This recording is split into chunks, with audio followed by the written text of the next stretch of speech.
Cerca de 500 funcionários de limpeza e de merenda estão parados há 2 meses. A categoria cobra salários e benefícios atrasados. Hoje cedo teve protesto. A manifestação foi em frente à sede da Secretaria de Educação na Asa Norte.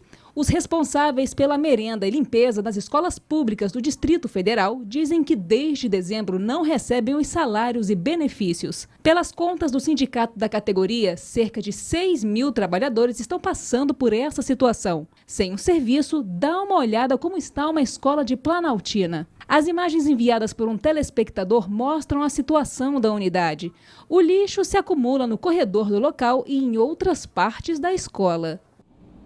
Tentamos contato com a Secretaria de Educação, mas sem resposta até o momento. Agora a situação é delicada, mas pode prejudicar as crianças das escolas públicas. Exatamente. Mas olha, é preciso a gente verificar que esses terceirizados, eles têm relação de contrato, não é com o GDF, é com as empresas que o contrataram, as empresas fornecedoras de mão de obra. Portanto, essas empresas é que têm a obrigação de pagar os seus salários. Aliás, quando essas empresas participam de concorrência pública para prestação de serviços ao governo, qualquer governo, eles têm que provar a capacidade financeira de suportar eventuais atrasos no pagamento pelo governo. Portanto, é uma conta que tem que ser paga, tem que ser cobrada dos empregadores dessas pessoas. Evidentemente que tem havido atrasos no pagamento a fornecedores do governo, porque, como a gente tem dito aqui, com a folha de pagamento mensal de 1 bilhão e 600 milhões de reais, cada moedinha que entra nos cofres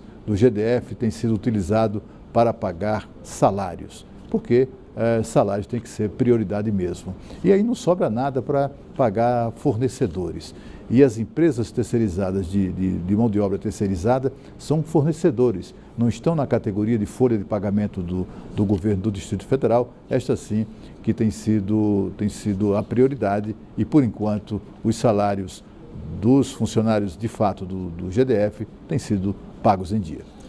Ceilândia, Riacho Fundo 2 e Recanto das Emas entram pela 4ª vez no esquema de racionamento. A falta de água vai durar 24 horas.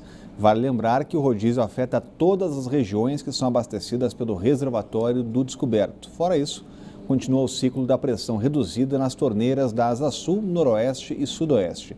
E segue assim até amanhã.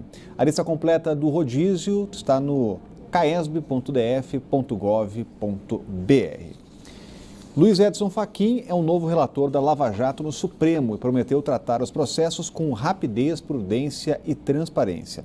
A expectativa agora é a indicação pelo presidente Michel Temer do substituto de Teori Zavascki, o que pode acontecer ainda hoje. Fachin participou do sorteio para a relatoria da Lava Jato com os outros 4 integrantes da segunda turma: Gilmar Mendes, Ricardo Lewandowski, Dias Toffoli e Celso de Mello. O Supremo admite que a rede interna pode ser violada, mas garante que o invasor seria logo identificado e que a confiabilidade do sistema pode ser verificada por auditores. Na área política, a escolha de Fachin gerou um misto de alívio e cautela. Por um lado, ele é visto como moderado e discreto, mas é o ministro que está há menos tempo no Supremo e não participou de julgamentos da Lava Jato porque ainda não estava na segunda turma. O que se diz é que, para conhecer o novo relator, é preciso observar as primeiras medidas tomadas por ele. Advogado e professor de Direito Civil, Luiz Edson Fachin entrou no Supremo em 2015, na vaga de Joaquim Barbosa, que ficou aberta por 9 meses até a indicação da então presidente Dilma Rousseff. Em ações envolvendo políticos no Supremo, ele foi relator do processo contra o então presidente do Senado, Renan Calheiros, acusado de usar dinheiro de um lobista para pagar a pensão de uma filha que teve fora do casamento. O julgamento da ação de 2007 transformou Renan em réu pela primeira vez no ano passado. Em nota, o juiz Sérgio Moro elogiou a escolha de Fachin, que, segundo ele, tem se destacado por sua atuação eficiente e independente. Também por nota, o novo relator da Lava Jato prometeu tratar os processos com prudência, rapidez, responsabilidade e transparência, como homenagem ao trabalho de Teori Zavascki, que foi técnico, independente e imparcial. No plenário, ele disse que vai usar os auxiliares de gabinete para dar conta do trabalho. Nós teremos uma equipe suficiente para dar conta dos afazeres. Você está preocupado, ministro? Estou tranquilo. Fachin já se reuniu com o juiz Márcio Schiffler, braço direito de Teori Zavascki, que pediu para ser desligado dos trabalhos envolvendo a Lava Jato e foi atendido pela presidente do STF, Carmen Lúcia. Para o ministro Marco Aurélio Mello, é importante manter o juiz na investigação. Eu próprio direcionaria ao juiz, ao colega que é de primeira instância, estaria requisitado no Supremo um apelo para não voltar à base. Uma das primeiras tarefas do novo relator poderá ser tratar das delações premiadas de executivos e ex-executivos da Odebrecht. O Procurador-Geral da República pode pedir o fim dos sigilos dos depoimentos homologados no início desta semana. Dos trabalhos deixados por Teori, Fachin assume apenas aqueles relacionados à Lava Jato. Os outros milhares de processos ficam à espera do futuro ministro do Supremo. Agora, a expectativa é de que o presidente Michel Temer indique rapidamente quem vai ocupar a cadeira de Teori. A gente falava um pouco das pichações na PGR, a gente vai mostrar agora aqui, olha, e também no Ministério da Justiça, lá no Departamento, aliás, de Polícia, da Polícia Federal, só as inscrições assassinos, estão aí as imagens. Agora, a respeito de Luiz Edson Fachin, Cláudio Humberto, foi sorteado e disse que está tranquilo. Olha, antes de mais nada, a gente espera que a Polícia Federal identifique aí os bandidos que fizeram essa pichação absolutamente injusta. Injusta com a Polícia Federal, com o Ministério Público Federal, injusta com a Justiça do Brasil e com 200 milhões de brasileiros que esperam que os ladrões sejam presos, doa quem doer.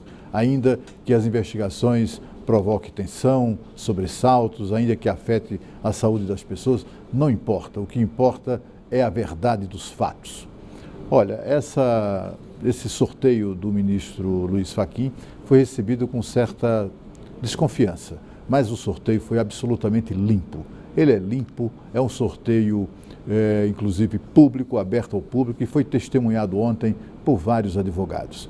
A questão é o seguinte, eu vou explicar rapidamente.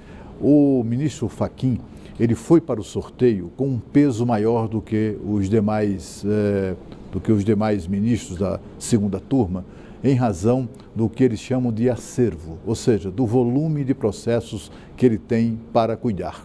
O volume de processos do ministro Fachin, até por ser o ministro mais recentemente nomeado, é bem menor do que os processos dos demais ministros da segunda turma.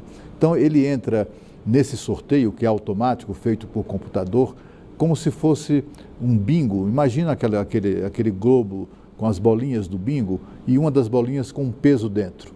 Esse peso acaba levando a bolinha para ser sorteada. Foi exatamente uma coisa parecida com o que aconteceu com o ministro Fachin. Só que esse peso é absolutamente legal. É inclusive definido no programa de computador que faz o sorteio automático do ministro. Ou seja, aquele que tem menos volume de trabalho ganha preferência para receber aquele processo que está sendo sorteado. E a seguir, dicas de fantasias para fazer bonito no Carnaval no Parque. O Band Cidade volta já.